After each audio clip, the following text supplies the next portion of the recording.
Hi, I'm Luann Hammond, DrivingTheNation.com. I'm here with Joerg Pohlman, the Managing Director of SGL Automotive Carbon Fibers.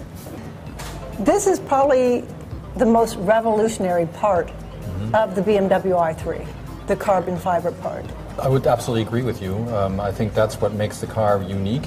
It's something that differentiates BMW from other car makers and manufacturers, and I think the other car manufacturers are behind. What parts of the car are carbon fiber? Well, the entire passenger cell of the vehicle is made of carbon fiber. Now, there are different types of carbon fiber? Yes, there are. There's carbon fiber that's been used for a long time in the aviation industry, so-called intermediate carbon fiber, but the carbon fiber we use is industrial-grade carbon fiber.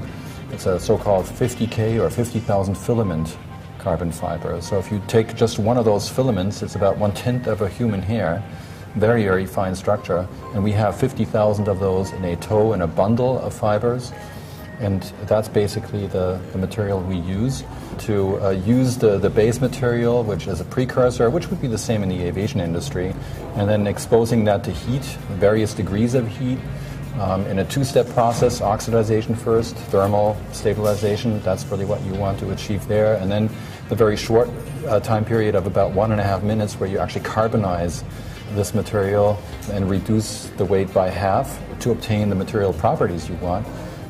That's really the process of manufacturing carbon fiber that we use in Moses Lake, but that's the same that the industry would use. We ship the carbon fiber to Wackersdorf, and then we manufacture the non-crimp fabric. And really it's a textile. It's a textile process. We use textile machines. We're a member of the Textile Manufacturers Association of Bavaria. This is a very interesting thing just to think of, the fact that the cars in the future will be made of textiles. And we use this, and then we cut it, and we stack it. So you need several layers of this fabric to manufacture one car part. And so the first step would be stacking. Then you preform it. You bring it into a three-dimensional form using heat.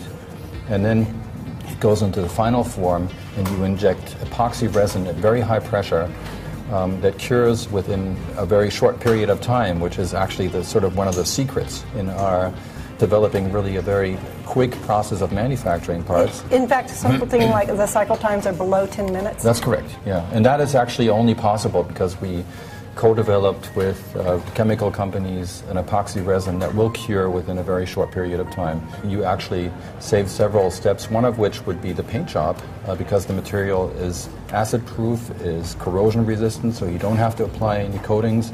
Especially these steps are very energy-intensive, and also you need a lot of water. So doing it this way actually allows for 50% reduction in using electricity and reducing 70% of the water we would be using for a normal car. So if you look at the roof of the i3 and you look at the roof of the upcoming i8, those are made of recycled carbon fiber. That's not even the virgin material, it's the recycled materials. Thank you, Joerg. Thank you, Luann.